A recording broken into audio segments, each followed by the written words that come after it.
going for a little bit of like a Warhammer sort of witch hunter style, and I came up with this and I thought it came out pretty well, but I'm gonna leave it up to you guys. What do you think is cooler, the Oculus Umbra Lantern, this one right here, or the Grinning Phantom? This one's more vibrant, but I think this one keeps that like darker tone down, and I actually just like it because it's a little bit more sinister, less cartoony. Ladies and gentlemen, welcome back to the channel and welcome back to Dauntless. We're back at it again with another legendary hammer. We're going to be crafting the sanity check, which is Thrax's legendary hammer. I'm very excited to craft this one. This one is a doozy of a hammer. This the Thrax weapons never disappoint, always big damage, and we're going to be taking it into Radiant Escalation today. So let's go ahead and dive right on into the build. This build in particular is pretty cool because it is using the 3 pieces of the Time Weave armor set. So if you wanted to take it into Radiant Escalation or to go fight Radiant Behemoths, you actually have a really good matchup in resist and damage. So let's go ahead and dive on in here. We have the sanity check, of course. We have Berserker 3 and Reuse 3 in our cell sockets. We have Mighty Landbreaker as our skill, and we have Extended Clip as the mod. We're going to be using the Stalker's Price. Huge damage on the Rift Stalker weapon, very strong. We're using Discipline today, back on Discipline. We're going to be using Skarn's Defiance with Reuse. We're going to be using the Time Weave Helmet with Predator. Within the Time Weave Robes, we have Berserker 3. Within the Time Weave Gauntlets, we also have Cunning +3. And Thrax's Boots, we have Recycle +3. That's a little bit of an added bonus if I was just starting the game and it was like my first Reforge, maybe my first Reforge actually went into the Rift Stalker Hammer. This is probably the build I would use. This would be a very strong late game build. Granted, it's a little bit more expensive because it's running Catalyst, but it will get you there. And let's see, we got Iceborne, we're using the Stalker's Price, we got Cunning and Catalyst within Mighty Landbreaker and Extended Clip. As the mods, we have the Skarn's Defiance, Reuse, Predator within the helmet, Tenacious within the chest, Cunning within the gloves, and Tenacious within the boots. Obviously the cells will be a little bit different because some of the 3 of these pieces are Power Surge as well as my weapon, so you'll have to use your imagination here. But I mean, even if you have like +4 of all of these cells, then you know that's still really strong for a late game build. So finally back to Radiant Escalation. I'm gonna be taking on the Spore-Struck Charog. Shouldn't be too bad.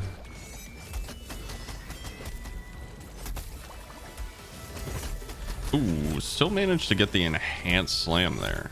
That was so fast. I will say I've taken some time while offline to do a little bit of practice with the weapon. I'm enjoying it a lot more than I was when I was filming the Malkarian one. I feel like,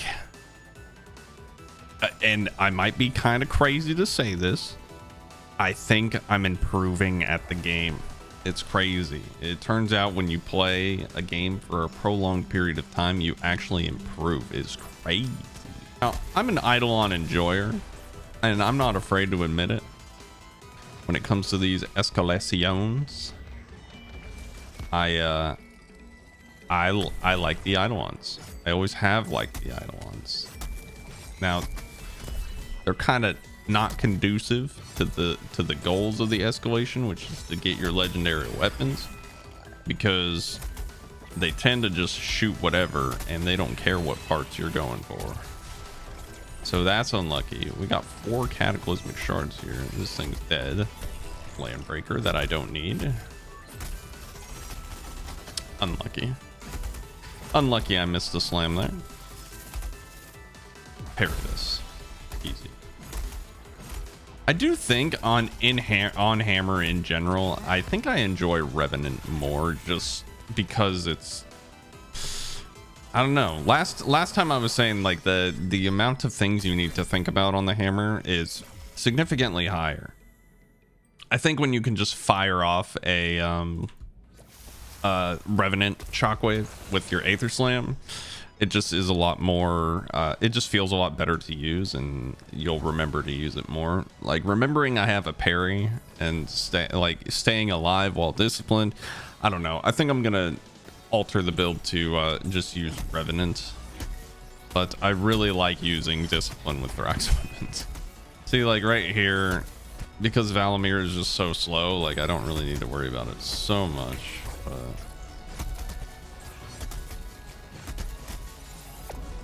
Couldn't get the slam off. I need to add some attack speed.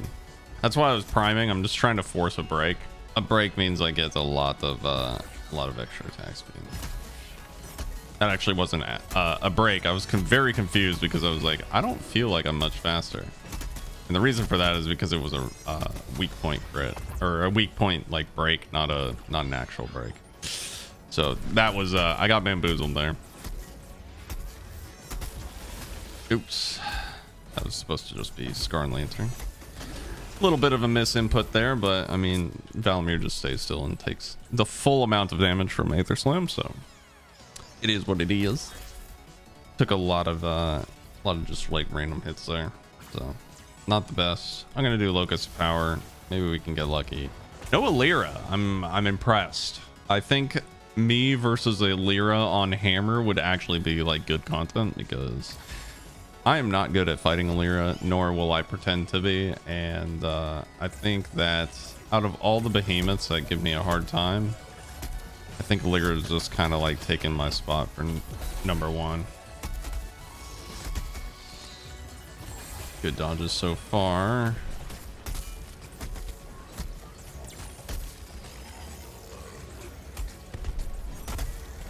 Low-key thought I was gonna get punked by Radiant Boreas, but nah, this is actually going quite well. And I got the Aether Slam when I couldn't see. Doing it again. Now, I'm not sure if it's still the case, but the highest DPS combo for the hammer was the helicopter spin into the Aether Slam, but it took a little bit more time. That was back in my day. Back in my day, the hammer had some interesting combos that did more damage than others. No, and I think the best DPS now is just uppercuts straight up. So if you're not doing uppercuts, are you throwing, or is it still the case? That's what I need to get answered.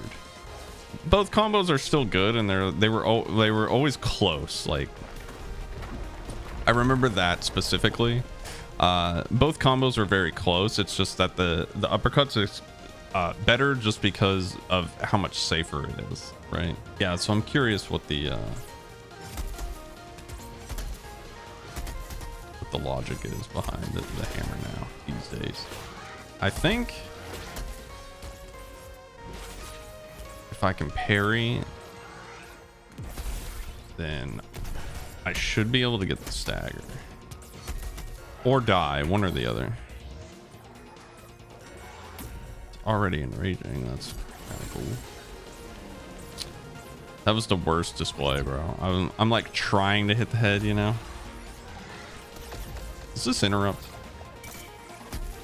Oh, I was so close, dude. My hands are off the keyboard. I was so close, dude. I was so close to the clip. I'm pissed. That's actually a great way to interrupt that, though. Like, see, Eidolon's goated. Eidolon, like, I talked about the Eidolon, not super conducive to your goals, but like, if you can kind of aim it, then it is good. There it is again, brother. Like, I'm telling you.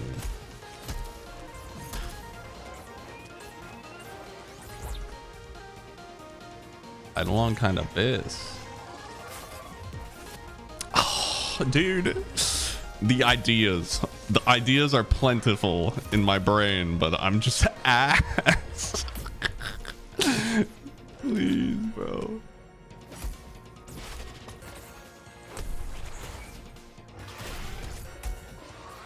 Okay, I feel like I did literally nothing. I wonder how much damage the Eidolons.